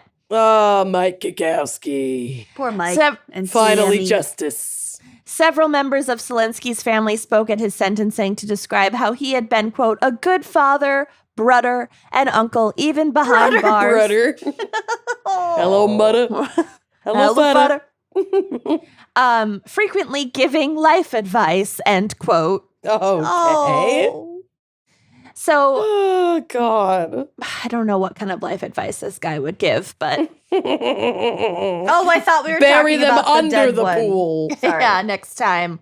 I didn't mean to sound sympathetic. I thought we were talking about the dead one. No, this Okay, is a got killer. Meanwhile, the prosecution countered that, quote, the defendant has repeatedly used fear and lies and pain and death in order to obtain frivolous material things. And yeah, it was like And always. threats? Yes? No? Sure? Maybe? It's implied. Oh, yeah, okay. I just assumed. Okay. It was always over money and not even like huge amounts of money, like Mm-hmm. 30 grand here and Yeah. there. Yeah. You're not going to retire on that. Yeah. Mm-mm. So Tammy Lynn Fassett's sister, Lisa, told reporters, quote, I'd like to see him get the death penalty. I think he's a scumbag, plain and simple. He fucked up her eyebrows. Yeah, jag off. Death penalty. Get him. I think if you paid him to kill your mother, he'd do it. He'd kill anybody. Yeah, he sounds like a fucking low-life asshole. Yeah. Ultimately, he avoided the death penalty, but he was sentenced to life in prison for these murders. So that's good. He didn't get off on these. Mm-hmm. Bye. In 2021, he began proceedings to appeal this conviction by claiming that his trial attorneys were ineffective, a very classic like appeal attempt. Mm-hmm. So like TBD, but signs do not look good. Probs not. Yeah. Your outlook 5 does not bodies look by good. your pool. Yeah. Bye-bye. In a particularly bizarre twist, one of Selenski's adult daughters, Jamie Lee Bartu, was arrested in 2018 for attacking her live-in boyfriend after a raucous night of drinking, alongside Kim Kurkowski, Michael's what? ex-wife. They're still What? friends. So Selenski's daughter. Yeah, Kim and I stayed close. I don't yeah, know. yeah. After the divorce, Kim and I stayed close. After the Yeah. murder. After my dad murdered her husband, Mm-hmm. she and I stayed close. I stayed close with the ex-wife of the dead guy that my dad murdered. Wow. This is ridiculous. Whoa.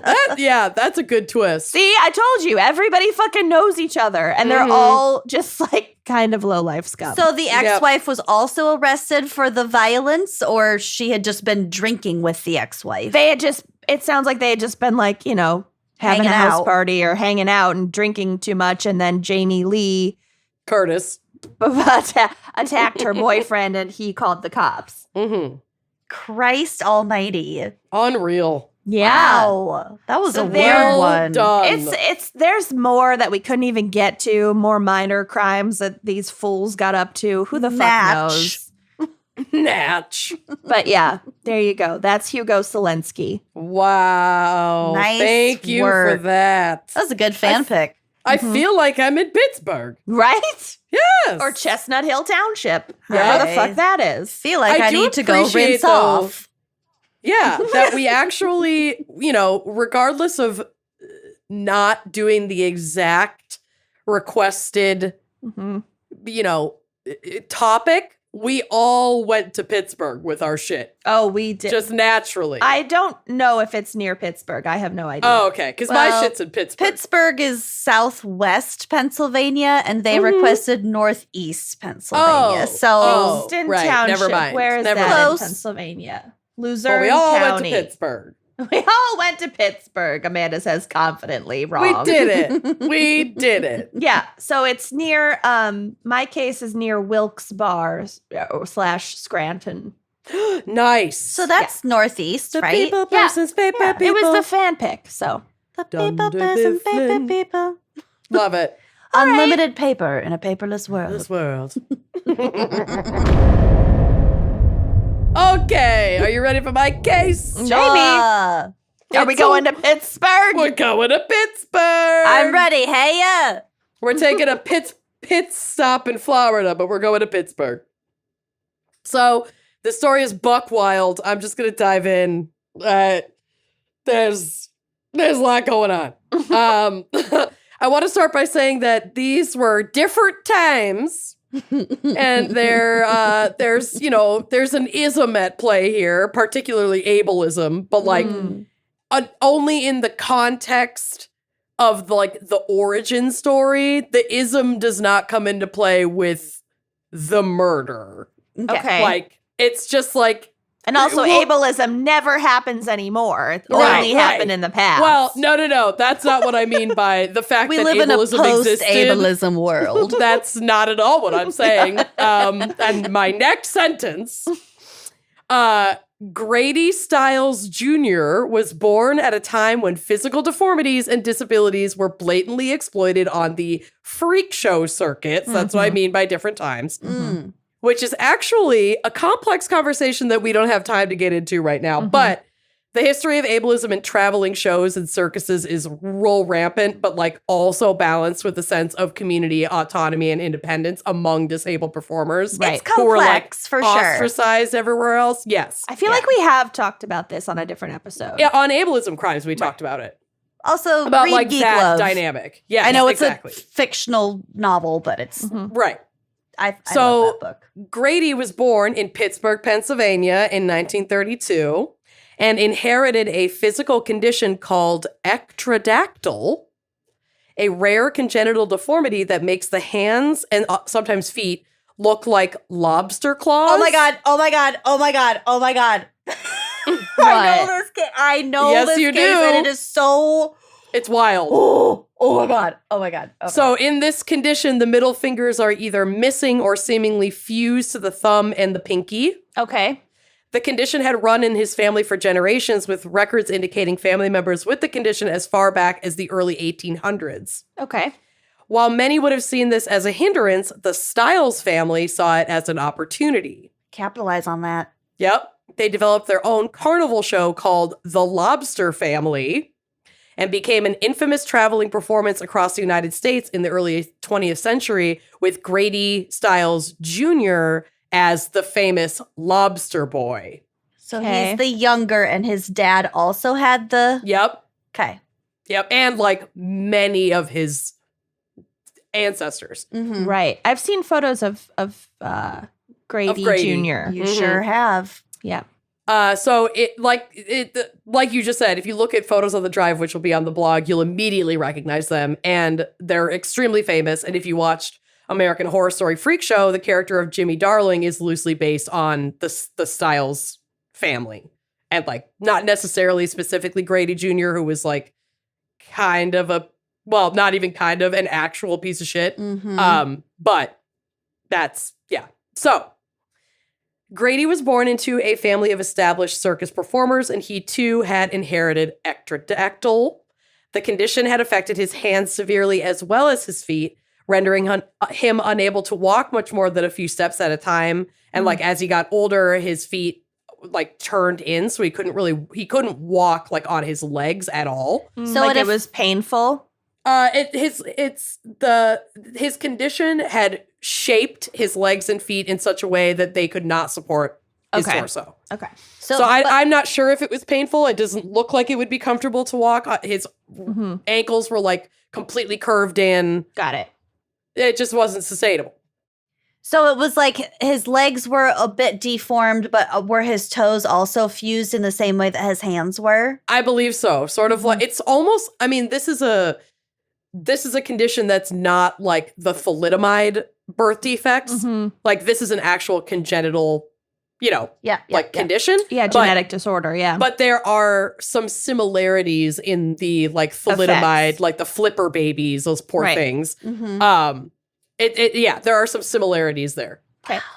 He had no problem with his mobility, though. He went back and forth between using a wheelchair and simply like dragging himself or like lifting his legs up with his incredibly strong upper body. So like he was building all of this strength in his arms and chest and shoulders. He adapted. Yeah, exactly.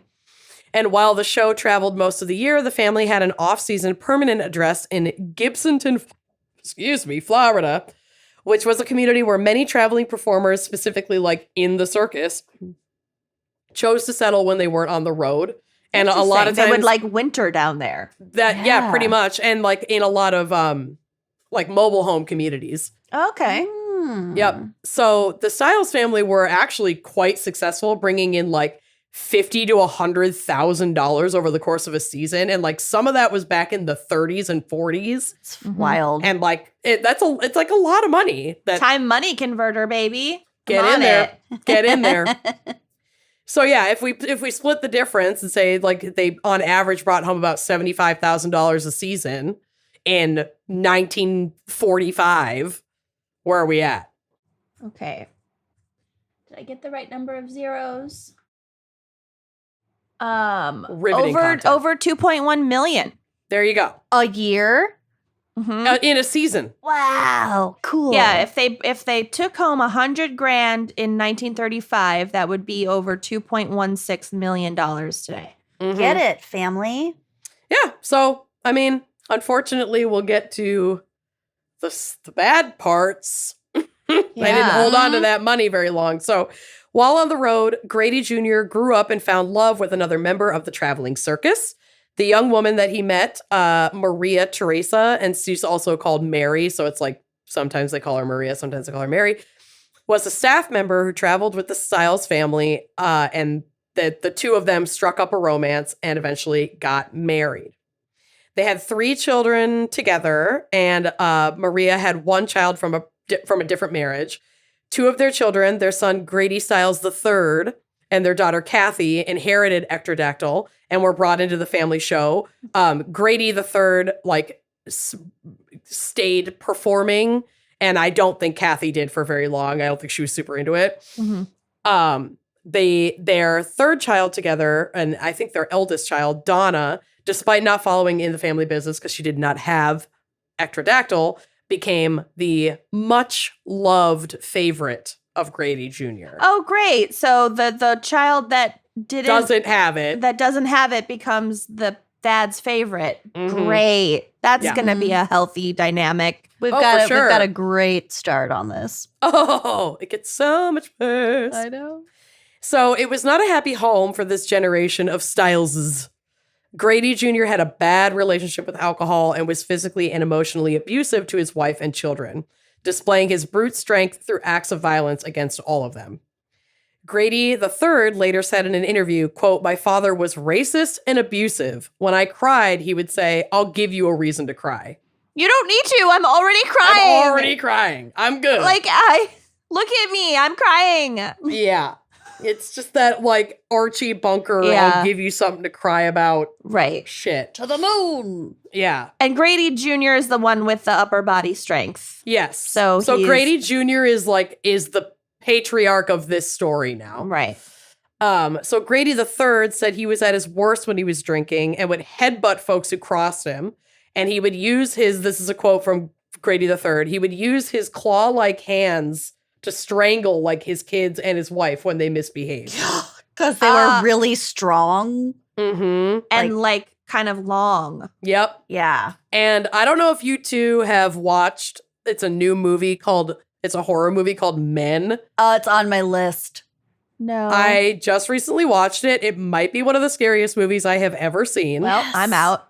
I love And it. people out there listening who have watched it know exactly what scene this is reminding me of, If and you I'm not know, going to you say know. anything else. If you know, you know. Yep. Yeah, watch it I watched some Bradley Cooper movie about the circus Mm-hmm. a while ago. I think it was in the Oscars last year. Does anyone know what I'm talking about? No. No. No. No, mummy. No. It was pretty dark and weird. Cool. So, when Was it called Nightmare Alley? Yes. Oh, yeah. We watched that. Yeah. Mm. It was okay. Yeah. Okay. Taking a sip of juice that isn't wine because I hate it. Okay. So when their oldest daughter, Donna, the fave, fell in love with a man that Grady Jr. did not approve of, all hell broke loose. Mm. Donna informed her father that she had accepted a marriage proposal from this man, which enraged Grady. Donna did not give a fuck. It was like, I'm out of here. I'm marrying him. But Daddy, Yeah. I love him. Oh, you don't want to stay with your abusive father in the Yep. traveling freak show circus? Yeah. Donna, what's wrong with you? Your Yeah, father who seriously. has like projected his like love and You're so romantic ungrateful. attachment onto you. Yeah. Right. Well, Grady Jr. did not accept that. And the night before their wedding, this was now the summer of 1978, back in Pittsburgh, Pennsylvania, all hell broke loose. From allthat'sinteresting.com, my favorite source, quote, no one's exactly sure what happened. Either Stiles went to see his daughter's fiance at his home or invited the young man over under the guise of giving his blessing for the wedding planned for the next day. Oh no. Mm-mm, Mm-mm. mm-mm, No. However it began, on the eve of the wedding, Stiles picked up his shotgun and murdered his daughter's fiance in cold blood. That'll win her back, Dad. Yep. Jesus Christ. He soon went to trial, having admitted to his actions with no remorse whatsoever, but pointed out that he couldn't possibly be imprisoned. No jail could handle his disability, and to confine him to prison would be cruel and unusual punishment, which isn't wrong. Like, this is prison. Prison's already going to be terrible for anyone who has any kind of disability. Right. You You don't don't This get was to prison in murder the with 70s. impunity. Right. But yes. So that's the thing is like, he's not wrong, but he did exploit his own disability yeah. Yeah. to avoid Big jail. time. Accountability. And that's like very much known that is exactly what he did. Yeah. Like jails can handle all kinds of Yep. prisoner issues, but that doesn't mean that like You don't get punished for murdering Right. someone. Well, yeah. He also, by this time, had acquired liver cirrhosis from drinking and had emphysema from years of smoking 60 Pall Malls a day. 60. 60. How many day? cigarettes are in a pack? 20. So he smoked 3 packs a day. Oh my God. That Yep. is, I can't. I don't know how you'd have time for anything else. Yeah. You'd Just have to do be everything. constantly smoking. Yeah, with a lit cigarette. Everything you do. Oh, You know he like smoked while he took a shit. Oh yeah. I can't. It's Imagine so the gross. walls of their home just Oh, have like so- weeping brown nicotine and on yellow. the walls. Yep, it'd be fucking horrific in their mobile home. Oh That my God. is just Yep. foul. Yep. Oh. So he was convicted of third-degree murder, but ultimately the court agreed that he could not be third. Yeah, I know. That's bullshit too. It's all bullshit. He lured him there. Yeah. Or just showed up at his house. Either way, I think the thing that the lawyer got him adjusted on is that it was like a crime of passion or something. But he brought his shotgun. Right. I don't know. But ultimately, the court agreed that he could not be properly accommodated behind bars. So instead, he was given house arrest and 15 years of probation and returned to his home. Was it just because he's in a wheelchair and they weren't able to, like, I don't understand. Like, It was a obviously combination- he has a physical disability and Right. health issues, but like a lot of prisoners do, so I'm just not following. I mean, this was 1978, and he had a multitude of issues. And I mean, it's just going to be one of those things where it's like there isn't necessarily one blanket reason. It's like he made this case And it just for worked. his condition, and he Mhm. had that judge and like They that just agreed trial. to it. Yeah, and they agreed to it. The Like, stars aligned for him. yeah, Mhm. that doesn't necessarily mean that would work for everybody. He's also white. Mm-hmm. He's a white man. Has So, lots like, of money. Mhm. Yeah, I mean, he doesn't have a ton of money because he drank away most of it. They Mhm. lived in a fucking trailer park. And cigarettes. Yeah. So like he's not wealthy. He's Mhm. like he's not well and he's not wealthy. Weird. But he has a lot of privileges that other folks do not have. So he's home doing his house arrest, whatever. By this time, he had divorced his first wife, Mary Teresa, remarried another woman, had 2 more children, subjected them to his drunken rampages and abuse, and eventually his second wife divorced him. I feel like you shouldn't be able to do house arrest with other people. I don't know. I think it's just because it's like you have to be accommodated for your disabilities. You do that Right. at home with your family. Mhm. Right.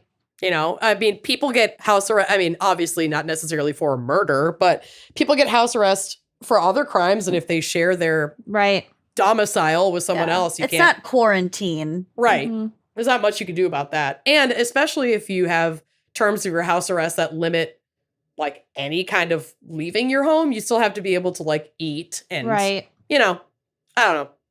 But anyway, he got divorced, remarried, had 2 more kids, divorced again. Inflicted trauma on them. Yep. Just spreading it around. Yep.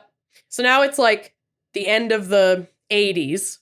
And for reasons that no one, either in the Styles family or outside of it, could ever possibly understand, his first wife, Mary Teresa, remarries him in 1989. Oh, Jesus. They got back together. No, honey. Yeah. No. So at this time, he's trying to turn his life around Mm. and even like quit drinking for a few years, I think. But eventually he slipped back into old habits. I'm sorry, I just keep burping.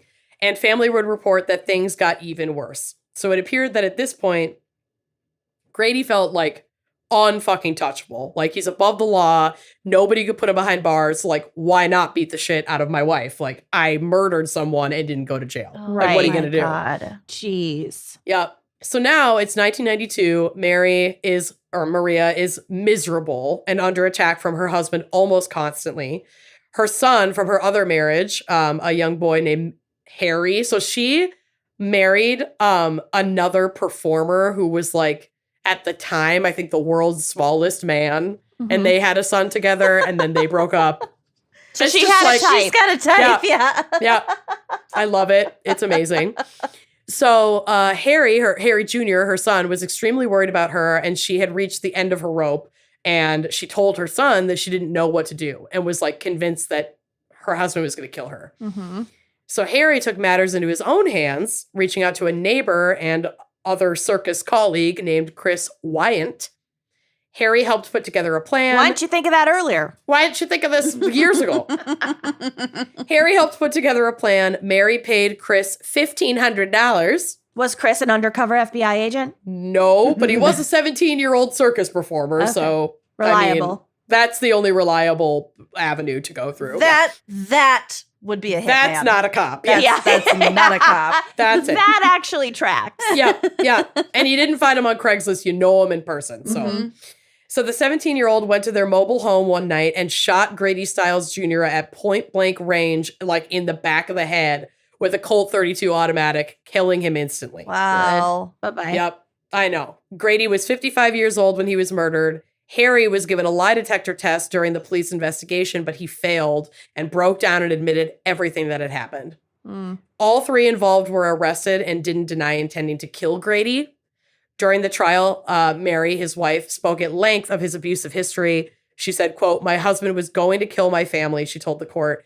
"I believe that from the bottom of my heart." I believe that too. Absolutely. It escalates, as we know. Yeah. Yeah. I mean, he'd already murdered somebody. Yeah. Yeah. Because he didn't want his daughter to marry him. Yeah. And he'd been physically abusive and controlling for decades. Their so- entire, their he would entire have relationship. killed at least her. I think Yeah. so too. Yeah. In fact, the fact that he hadn't at that point is kind of a miracle. Mm-hmm. So the jury convicted 17-year-old Wyant of second-degree murder and sentenced him to 27 years in prison. Oh. Yep. It was like 27 to life, but I don't think he ended up doing all 27 years. They charged Mary and her son Harry with first-degree murder. She received a sentence of 12 years in prison, and Harry got life in prison. Because all they had these been the people ones. got these big sentences, whereas when he murders someone, he Mhm. gets to stay at home and just commit more abuse. Yep. Mm. Yep. Grady Styles III has conflicting thoughts on the story from that night, though. Not that, like, Like he's got his own theory. He's not team his dad. Mhm. He's team his mom and his half brother for sure. But he's like, I don't know if this is actually how it went down. So he said in an interview, quote, "What actually happened was my mother and my dad had gotten in another fight as usual. And my mother had made the comment that something needed to be done. My brother had overheard that and went to the neighbor kid and told him that something needed to be done. My brother thought that meant scaring him or maybe beating him up or like to do something to threaten him somehow to make him realize that he was going to lose his family and that he can't do this shit anymore. A little while later, my dad was shot." So it sounds like Grady Stiles III is trying to kind of give his mom And his brother and this kid more scope of like it wasn't premeditated and they were desperate. They didn't know what to do. And they were talking about it with a neighbor and a friend. And then that neighbor took it misunderstood. upon himself. But the problem is there is financial record showing that Mary paid him $1,500. Now, $1,500 is not a ton of money. And this was 1992. So it's not like it was the 30s and it's worth a lot more.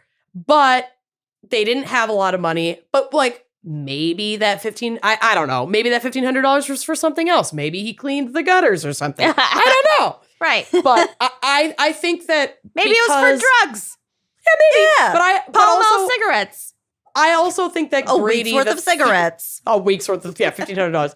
I think Grady III is comforting himself because like Mary and Harry, God bless them, both confessed. They both said, yes, right, we did this. Like, I think that they wouldn't have said that if it was a case of this escalated and was misunderstood what we were talking about. Right. And that's not what I meant to happen, you know? Yeah. So I think that it's just something that Grady maybe has to tell himself to feel okay with everything that happened. And it's really sad, but you know, that this family went through so much. But as for Grady Stiles Jr., not a single person mourned his death. Like, I think, 3 people showed up to his funeral or something? Oh, God. The funeral home that was in charge of his burial and services couldn't find a single person who was even willing to be a pallbearer because he was so widely hated in his community and in his own family. Yeah. Wow. Shouldn't have been such a fucking colossal prick. Yep. Yeah. So his own son wouldn't even volunteer to do it, didn't attend. And as difficult as life has been for Grady Stiles III, there is one thing he wishes he could say to his father. Quote, "Thank you for showing me who not to be, and maybe you can appreciate who I became because of that," he said. "You were a drunken bastard, but you were my dad." Isn't that heartbreaking? That is so sad. So he has gone on to work as a performer with Venice Beach Freak Show, where he met his wife, Jessa Olmsted, the show's resident bearded lady, and they are extremely happy and in love. And there's a photo of them on the drive. Oh my God. They're so cute. And they both appeared on, there was like an not Amex. Why am I such an idiot? AMC or something TV show called like Freak Show, where they would interview actual circus performers. They're really cute. They are really cute. On the beach together. Sweet. Yeah, and he was on the show and talked about like this traumatic story with his family, and I think he met her maybe on the show or like, and then now they're working together at the Venice Beach location. I'm not sure, but they have a beautiful, happy marriage, and it sounds like he's doing really well after a literal lifetime of fucking trauma. So wow. Look at this other photo of Grady Stiles Jr., the prick one. He looks like Jack Nicholson. Uncle Fester. Yeah. Doesn't he? It's not great. Yeah.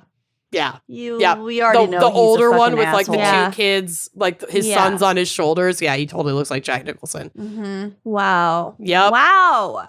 Isn't that wild? Yeah. I'm happy that the third is happy and breaking that cycle of trauma and abuse. Yeah, it sounds like the family, the surviving family are doing the best they can. And therapy is a beautiful thing when it Yeah. comes to My God. breaking cycles of trauma. Fucking Yeah. seriously, I can't even imagine. And yeah, go watch the movie Men, and then you can tweet me about how you know exactly what scene I'm talking about I now. gotta watch Men. Yep.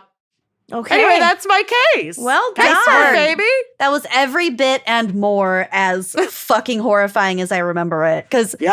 I remember finding out about this case and just poring over the Wikipedia page. Like, Yup. how the fuck is this real? Yeah. It's so scary. Imagine him choking you out with his hands. I mean, yeah, extra long and strong. yeah. They're Yeah. like Like a vice. perfect. Yeah, they're like perfectly made for. And your upper body strength alone, like Mhm. from scooting around. Ugh, my God. He was a fascinating. He would have been a monster. It sounds like he would have been a monster no matter what. Like, no he matter was, what. Like he was an asshole.